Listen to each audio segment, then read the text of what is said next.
Vitaj na kanáli Obdivuhodný svet. Ako by vyzeral dnešný život napríklad bez mikrovlnnej rúry, chladničky alebo dokonca bežného mydla?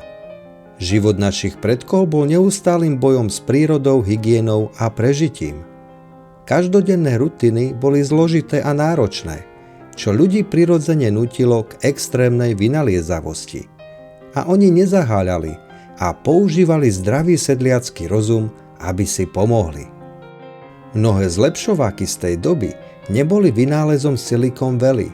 Sú to tisíce rokov staré metódy, ktoré robili život znesiteľnejším, od rímskej kozmetiky až po stredoveké triky na spánok. Ponorme sa do 5 fascinujúcich riešení z minulosti, ktoré nám dnes môžu pripadať smiešne, nechutné alebo naopak prekvapivo geniálne. Ale ešte predtým ťa chcem poprosiť o podporu tohto kanála tým, že mu dáš odber. Veľmi pekne ti za to ďakujem.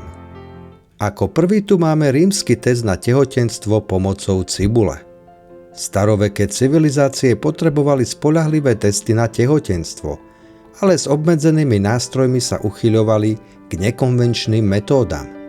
V starovekom Egypte a neskôr aj v Ríme bol rozšírený test, kedy žena v noci vložila do svojich citlivých partií hlavku cibule alebo inú silne zapáchajúcu zeleninu. Ráno bol výsledok určený podľa zápachu jej dychu. Predpokladalo sa, že ak je žena tehotná, jej telo by bolo akoby plodom uzatvorené, no a zápach nedokázal prejsť do úst.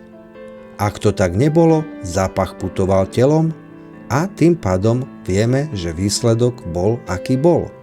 Dnes vieme, že to nemá žiadny vedecký základ, ale ako vtedajšia kuriozita sa na to veľmi zabudnúť nedá. Inou kuriozitou starého Ríma, a táto už fungovala dokonale, bolo používanie moču ako prostriedku na bielenie bielizne a čistenie. Moč obsahuje amoniak, ktorý je účinný čistiaci prostriedok a starí Rimania ho bežne používali aj na bielenie svojich dóg. Ďalšia vychytávka v poradí je skladovanie čerstvého mäsa pomocou medu. Dnes máme mrazničky, ktoré udržia mäso čerstvé po mesiace. Pred stovkami rokov bolo najväčšou výzvou spomalenie rozkladu. Med nebol len sladidlo, ale jeden z najlepších prírodných konzervantov. Vďaka vysokému obsahu cukru a nízkej vlhkosti med vytvára prostredie, v ktorom baktérie nemôžu prežiť. Cestovatelia a obchodníci namáčali v mede mäso alebo ryby, aby ich uchovali počas dlhých ciest.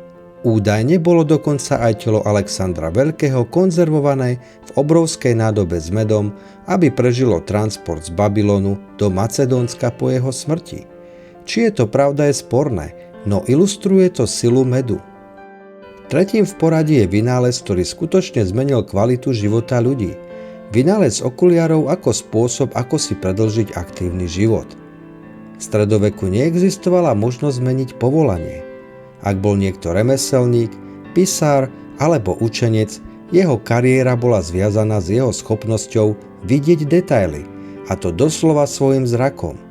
Okolo roku 1286 prišiel v Taliansku so svojím vynálezom neznámy mních alebo remeselník. Boli to okuliare na čítanie. Ak niekto dosiahol vek 40 až 50 rokov, jeho zrak zlyhával, čo znamenalo aj koniec jeho kariéry. Okuliare okamžite predĺžili aktívny a produktívny život pisárov, bankárov a vedcov, a to o 10 až 20 rokov. Okuliare boli v tej dobe považované za symbol bohatstva a vzdelanosti. Ten, kto ich nosil, bol automaticky rešpektovaný pre svoje vedomosti. Na 4. mieste tu máme stredoveký budík. V dobe, keď neexistovali budíky, bolo pre mníchov a remeselníkov kľúčové vstať v presne stanovený čas na radné modlitby alebo proste začiatok práce. Mnísi používali sviečkové hodiny alebo sviečkový budík, ak chcete. Do sviečky v pravidelných intervaloch na úrovne, ktoré sviečka dosiahla po 1 hodine horenia, zapichli kovové spinky alebo klince. Keď horiaca sviečka dosiahla úroveň klinca, ten spadol na kovový tanier alebo do misy pod sviečkou, čo vyvolalo dostatočne hlasný zvuk na prebudenie. Bol to spoľahlivý a lacný a najmä ľahko zostrojiteľný mechanický budík stredoveku. Geniálne, čo poviete? A nakoniec prichádza grécky trik na pitnú vodu vyrobenú zo slanej vody.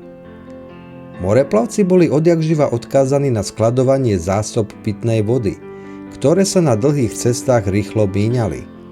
Starovekí grécki námorníci, vrátane filozofa Aristotela však vedeli o metóde destilácie.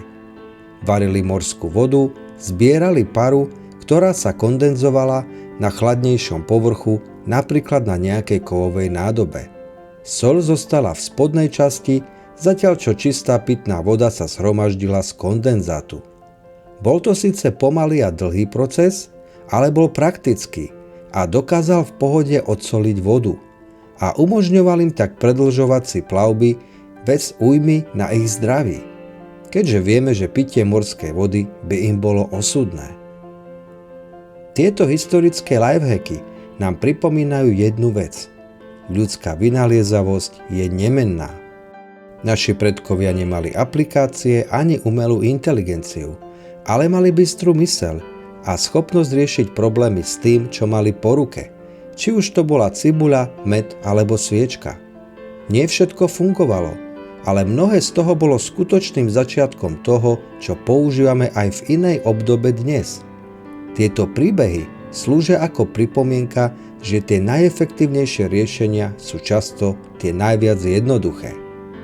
Aký lifehack z minulosti by si vedel predstaviť používať aj dnes? Ja napríklad sviečku namiesto hodín. Napíš mi o tom do komentárov a ak sa ti toto video páčilo, nezabudni na palec hore a ja sa už teším pri ďalších historických zaujímavostiach.